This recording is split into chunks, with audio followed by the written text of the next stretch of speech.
وتب علينا إنك أنت التواب الرحيم وتقبل منا إنك أنت السميع العليم وعلمنا من لدنك علما نافعا يا ذا الجلال والإكرام اللهم افتح لنا حكمتك وانشر علينا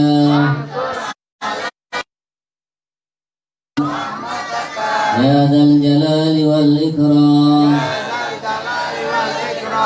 يا ربي بالمصطفى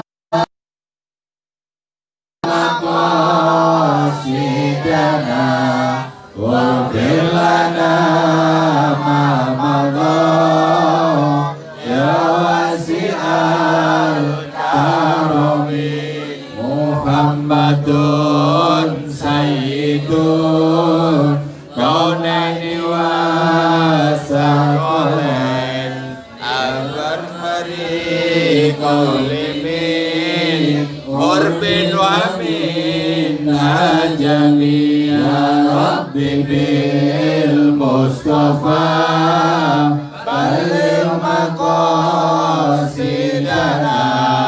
واغفر لنا ما مضى يا واسع الكرم نبينا الآخر نائب لا أحد نبر في منه ولا نعمي يا ربي بالمصطفى بلغ مقاصدنا واغفر لنا ما مضى يا واسع الكرم اللهم صل وبارك عليه وعلى آله. Assalamualaikum warahmatullahi wabarakatuh. Waalaikumsalam warahmatullahi wabarakatuh. Bismillahirrahmanirrahim. Alhamdulillahi rabbil alamin. Wassalatu wassalamu ala ashrafil anbiya'i wal mursalin Sayyidina wa nabiyyina wa qurrati a'yunina Muhammadin Allahumma shalli alaihi wa ala alihi wa sahbihi ajma'in, amma ba'du. Alhamdulillah summa alhamdulillah. Puja dan puji syukur tak lupa kita aturkan kehadirat Allah Subhanahu wa ta'ala. Salawat serta salam tak lupa kita aturkan dan kita curahkan kepada Nabi kita tercinta, baginda Nabi besar Muhammad sallallahu alaihi wasallam, yang telah membawa dan menyelamatkan kita seluruh umatnya dari zaman jahiliyah menuju zaman yang penuh dengan ilmu yang bermanfaat. Kembali dilihat halaman 50, makalah ke-16. Bismillahirrahmanirrahim.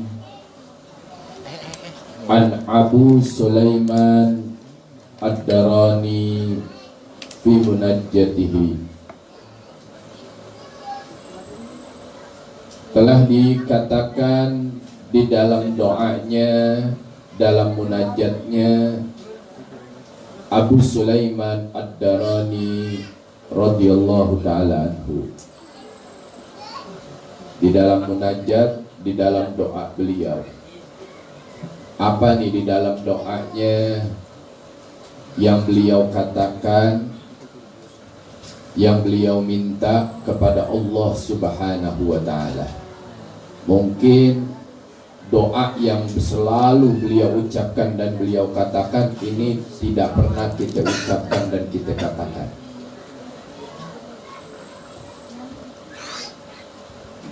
Al-Imam Abu Sulaiman Ad-Darani di dalam munajatnya, Ilahi la in talabtan bi la atlubannaka bi afwika. Ilahi, wahai Tuhanku, la in talabtani bi dzanbi, apabila engkau mencariku karena dosaku. Kita dicari nih sama Allah bukan karena kangen dan ridhonya, dosa kita, karena kesalahan kita, karena perbuatan kita. Beliau katakan, la atlubannaka, maka aku akan mencari pintu maafmu. Ya. Apa yang akan dicari oleh Abu Sulaiman? Pintu maaf Allah Subhanahu wa ta'ala. Nah, pertanyaannya, kita dari bangun tidur sampai merasa gak berbuat salah kepada orang? Jangan kepada Allah, kepada orang aja dulu. Kalau kepada Allah Subhanahu wa ta'ala, kira-kira ini udah jalan 4 waktu, taruh di 5 waktu ya, sholat ya isya. Mungkin nanti habis ngaji ada yang dia sholat isya, ada yang lupa. Ya, dari 4 waktu ini nih, ya, ada gak yang kita tinggalin? Terus kita udah minta maaf belum sama Allah? Kita udah cari pintu maafnya Allah Subhanahu wa ta'ala atau belum? Atau oh enggak, ada sholat kok zuhur tadi tapi jam 3. Loh, kenapa jam 3? Iya, malas ngambil wudunya, kan dikit lagi asar, langsung sholat asar. Namanya kita dengan sengaja tuh mempermainkan waktu sholat. Udah belum kita minta maafnya Allah Subhanahu wa ta'ala? Nah, jadi kata Abu Sulaiman, beliau mengatakan, wahai Tuhanku, apabila engkau mencariku karena dosaku, aku akan mencarimu daripada maafmu. Cari maaf Allah, cari ampunan Allah Subhanahu wa ta'ala. Kapan? Dari sekarang, jangan nunggu mampus. Orang nunggu mati diumumin di masjid, apabila si fulan selama hidup punya dosa dan kesalahan, maafinnya. Bener gak? Mau nunggu? Jangan. Ya, salam Allah. Ya, oh mungkin dia dulu semasa hidupnya sering celak kita, caci maki kita, hina kita. Ya, begitu mati minta maaf, ya dah, Anda maafin kesalahannya. Tapi salah kita sama Allah Subhanahu wa ta'ala. Makanya tatkala Nabi sedang duduk bersama para sahabat, ada seseorang yang tidak dikenal masuk ke dalam masjid melaksanakan sholat. Kama qala Nabi sallallahu alaihi wasallam, Nabi berkata nih sama para sahabat, hadzal rajul min ahlil jannah. Hei sahabat, saksikan tuh laki-laki yang lagi sholat ahli surga. Begitu dilihat oleh para sahabat kaget, ini laki-laki yang lagi sholat, dia belum pernah duduk bareng dengan Nabi. Dia belum pernah ikut perang bersama Nabi. Dia belum pernah ikut jalan dakwah bareng bersama Nabi. Kok tiba-tiba Nabi katakan ini ahli surga? Sayyidina Umar ibn al-Khattab radhiyallahu ta'ala anhu penasaran. Ya Rasulullah, kenapa kau katakan dia ahli surga? Kalau kau mau tahu, cari tahu sendiri. Nabi nggak kasih tahu, tapi Nabi bilang, kalau kau dan kalian ingin mengetahuinya, cari tahu sendiri. Kenapa aku katakan dia ahli surga? Singkat cerita, Sayyidina Umar ibn al-Khattab radhiyallahu ta'ala anhu, perhatikan ini laki-laki dari bangun tidur sampai mau tidur. Kata Sayyidina Umar, sholatnya seperti kita, zikirnya biasa aja, sama. Apa sih ini kelebihannya? Oh, ternyata kelebihannya tatkala mau tidur. Mau tidur, dia ambil wudhu. Habis ambil wudhu, salat sunnah 2 rakaat, dia bermunajat kepada Allah Subhanahu wa ta'ala di atas tempat tidurnya.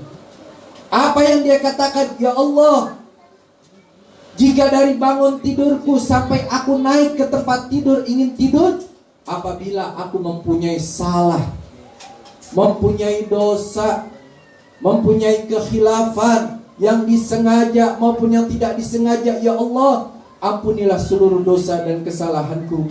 Jangan sampai aku tidur dan aku tidak bangun lagi dalam keadaan berlumuran dosa. Ya Allah, jika dari bangun tidurku sampai aku naik ke tempat tidur, aku ingin tidur kembali, ya Allah, ada orang yang berbuat salah kepadaku, berbuat kezaliman kepadaku, ya Allah, bahwasanya aku telah mengampuni dan memaafkan seluruh kesalahan dan dosa-dosanya. Aku tidak mau tatkala aku tidur ada orang yang berbuat zalim kepadaku dan aku murka kepadanya, aku belum maafkan, dan aku tidak bangun lagi, orang tersebut dalam keadaan dosa kepadamu. Oh, jangan-jangan ini nih, ditanya sama Nabi, ya Rasulullah, apakah karena dia selalu meminta maaf kepada Allah dari segala dosa dan kesalahannya, dan dia memaafkan orang yang berbuat salah kepadanya, kau katakan dia ahli jannah? Maka Nabi katakan, na'am ya sahabatin. Betul. Karena itu aku katakan dia ahli surga. Makanya kita nih, ya, salah sama manusia beda dengan salah kita kepada Allah Subhanahu wa ta'ala. Cari ridha Allah Subhanahu wa ta'ala, cari ampunan Allah Subhanahu wa ta'ala. Padahal Allah Subhanahu wa ta'ala udah ingatkan dalam Al-Qur'an Al-Karim. Apa yang Allah Subhanahu wa ta'ala katakan? Qul ya ibadi alladzina asrafu ala anfusihim la taqnatu min rahmatillah innallaha yaghfiru dzunuba jami'an. Qul ya ibadi, katakanlah wahai hambaku. Apa sih yang mesti kita katakan? Alladzina asrafu ala anfusihim la taqnatu min rahmatillah. Dari dosa dan kesalahan kita yang udah melampaui batas. Kalau kita punya dosa dan kesalahan kepada Allah Subhanahu wa ta'ala sudah sebesar gunung dan seluas lautan, tapi Allah Subhanahu wa ta'ala bilang apa? Katakan kepadaku, katakan. Jangan diem, katakan. Minta ampun, ngomong. Jangan diem, jangan gagu. Jangan kau lari dari rahmatku. Innallaha yaghfiru dzunuba jami'an. Sesungguhnya aku Allah Subhanahu wa ta'ala akan mengampuni seluruh dosa dan kesalahanmu. Tuh, mau sebesar gunung Allah ampunin. Tapi kalau napas udah di tenggorokan kita baru ngomong, Allah nggak ampunin, selesai. Ya, makanya inilah di dalam doa daripada Abu Sulaiman Ad-Darani, beliau mengatakan, apabila engkau mencariku ya Allah karena dosaku, niscaya aku akan mencari pintu maafmu. Ayo cari pintu maaf Allah, cari pintu ridha Allah Subhanahu wa ta'ala, cari pintu ampunan Allah Subhanahu wa ta'ala. Selagi kita masih diberi sehat walafiat, diberikan kekuatan oleh Allah Subhanahu wa ta'ala, cari maaf Allah. Jangan kita hidup cari murka Allah Subhanahu wa ta'ala. Yang kedua, beliau katakan di dalam doanya, walain talabatani bibakhlin la atlubannaka bisakhaika. Dan apabila engkau mencariku karena kebakhilanku, kekikiranku, kepelitanku, ya, niscaya aku akan mencari kemurahanmu. Allah benci orang yang bakhil, orang yang pelit, orang yang kikir. Ya, hati-hati. Jangan dianggap orang yang kikir, orang yang pelit akan selamat, kagak. Makanya Nabi kita mendapatkan apa? Tangannya murah, tidak menggenggam, dadanya luas, tidak mengancam. Itu Nabi Muhammad SAW. Nabi nggak pernah menggenggam. Sayyiduna Muhammad SAW tatkala datang ke rumah Sayyidatuna Fatimah binti Rasulullah, Nabi masuk ke dalam rumahnya. Nabi senang karena melihat dari luar rumahnya ngebul. Tandanya Sayyidatuna Fatimah lagi masak. Tapi begitu Nabi masuk ke dalam, nyampe ke dapur, Nabi lihat yang dimasak di dalam panci, ternyata air dan batu. Nabi tanya kepada putrinya tercinta, apakah tidak ada sedikit pun makanan yang kau bisa masak ya Fatimah? Sudah 3 hari perutku, perut Al-Hasan, Al-Husain, Ali bin Abi Thalib belum sedikit pun tersentuh makanan. Nabi keluar. Tatkala Nabi keluar mencari makanan, dapat daripada 3 butir kurma.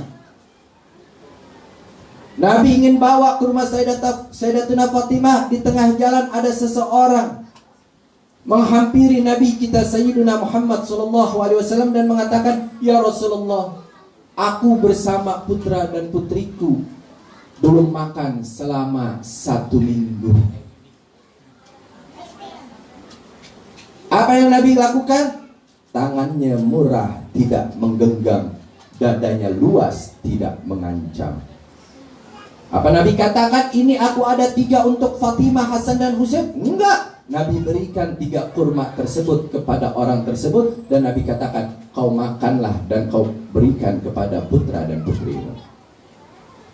Padahal Nabi kita Sayyiduna Muhammad SAW, orang yang meminta kepada Nabi tidak tahu kondisi Nabi.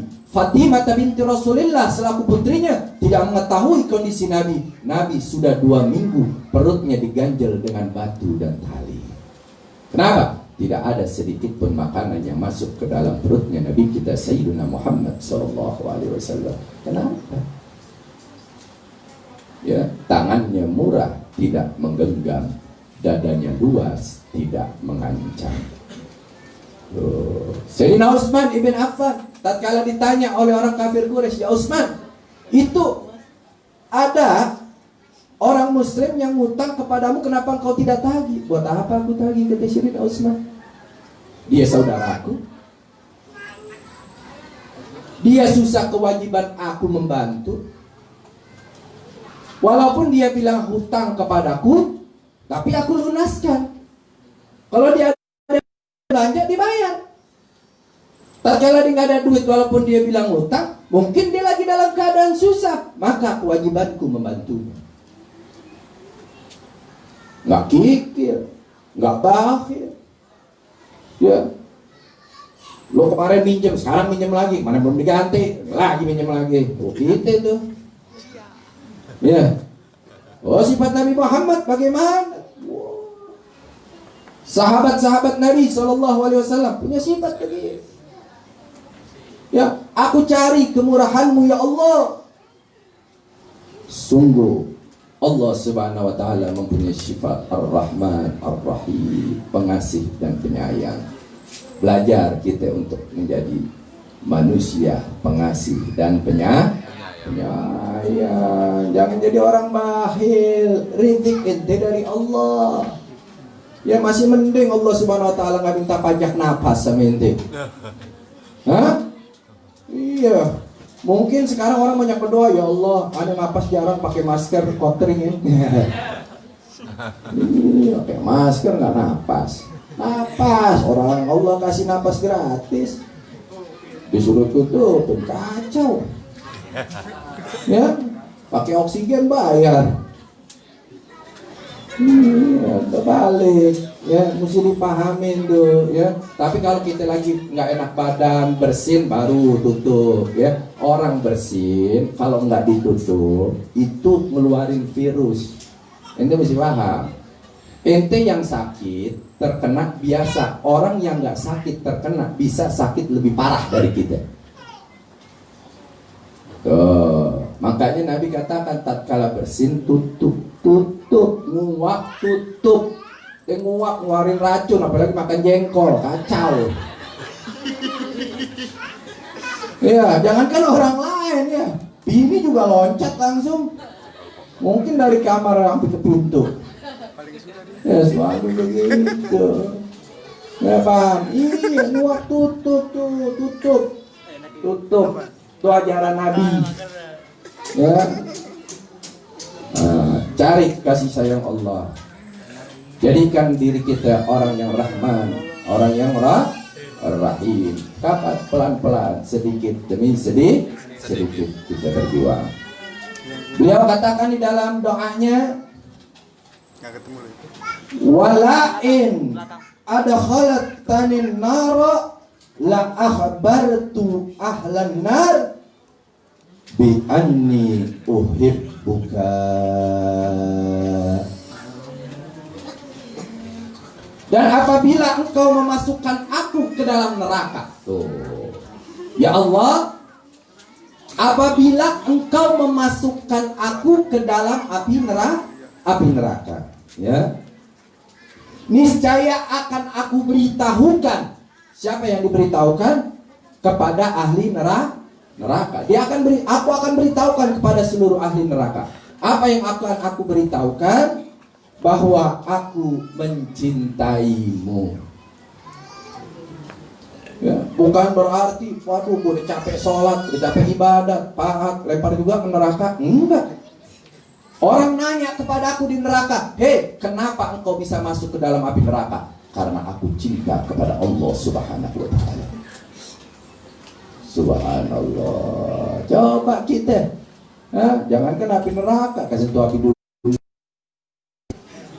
Udah gimana?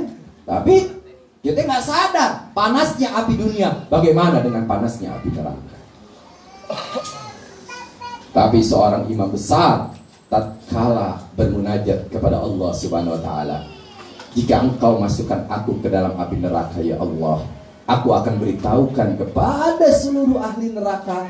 Tatkala mereka bertanya, kenapa kau bisa masuk api neraka? Karena aku cinta kepada Allah Subhanahu wa Ta'ala. Artinya apa? Kalau itu sudah jadi keputusan Allah Subhanahu wa Ta'ala, walaupun aku ada di dalam api neraka, karena kecintaanku kepada Allah dan Rasulnya, api neraka akan padam.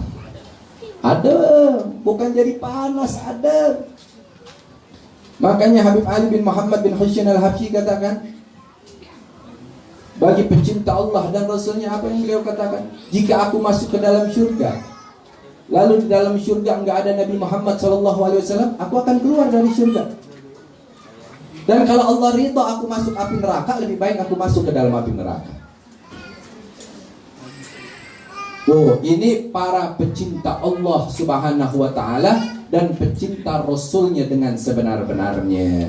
Kalau kita kan belum. Ya, al-iman yazdid wa yanqus, kadang bertambah. Ya, lagi begini enak nih ngaji, ya antar pulang ke rumah nonton TV sejam, tanya deh tadi ngaji apa? Oh, lupa.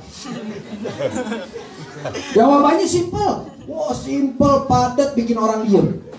Tadi ngaji apa? Oh, lupa. Lupa gitu dong. Nah, kita mau nanya apa lagi? Udah kelar. Ya, lupa. Ya, ayo jangan lupain Allah Subhanahu wa Ta'ala. Jangan kita lupakan Rasulnya Sayyidina Maulana Muhammad sallallahu alaihi wasallam. Ente suami lupa sama istri, biarin. Istri lupa sama suami, biarin. Ya.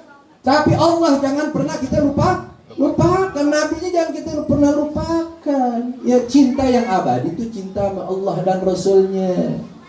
Ya, kadang laki sama wanita dibilang cinta udah kelepek-kelepek bego. Ya, Anda tanya nih ya, Anda tanya ya. Ente punya istri atau punya pacar meninggal, ente bilang cinta kan namanya. Nah, dia dikubur, ente ikut gak masuk ke kubur? Katanya cinta. Hah? Bener gak nih? Cinta sampai mati. Iya, pulang. Kata pacarnya di dalam kubur. Sini temenin. Ini rumah lo, rumahku di sono. Bener gak? Ya, jadi cinta yang abadi hanya milik Allah dan Rasulnya. Ayo, kalau kita cinta kepada Allah dan Rasulnya, maka kita akan selamatkan keluarga kita. Bagaimana keluarga kita bisa selamat? Karena kita mempunyai cinta yang abadi kepada Allah dan Rasulnya. Mudah-mudahan kita ini semua selalu ingat kepada Allah dan Rasulnya. Makin hari makin bertambah kecintaan kita kepada Allah Subhanahu wa Ta'ala dan Rasulnya Sayyidina Maulana Muhammad sallallahu alaihi wasallam. Dan mudah-mudahan Allah Subhanahu wa Ta'ala selalu ampuni seluruh dosa dan kesalahan kita. Allah Subhanahu wa Ta'ala ampuni seluruh dosa dan kesalahan kedua orang tua kita. Dan Allah Subhanahu wa Ta'ala selalu limpahkan keberkahan di dalam kehidupan kita. Allah Subhanahu wa Ta'ala selalu selamatkan kita. Selamat kita dari dunia sampai akhirat. Dan Allah Subhanahu wa Ta'ala ijabah apa yang jadi niat, hajat dan tujuan baik kita. Rabbi fanfa'na bi barakatihim wahdinal husna bi hurmatihim wa aminna fit tariqatihim wa mu'afatin minal fitani. Subhanakallahumma wa bihamdika asyhadu an la ilaha illa anta astaghfiruka wa atubu ilaik. Wa sallallahu ala sayyidina Muhammadin nabiyil ummi wa ala alihi wa sahbihi wa barik wa sallam. Walhamdulillahi rabbil alamin. Wal afu minkum. Wassalamualaikum warahmatullahi wabarakatuh. Waalaikumsalam warahmatullahi wabarakatuh. Rabbi fanfa'na bi barakatihim wahdinal husna bi hurmatihim wa amitna fi tariqatihim wa mu'afatihim minal fitan. Rabbi fanfa'na bi barakatihim wahdinal husna bi hurmatihim wa amitna fi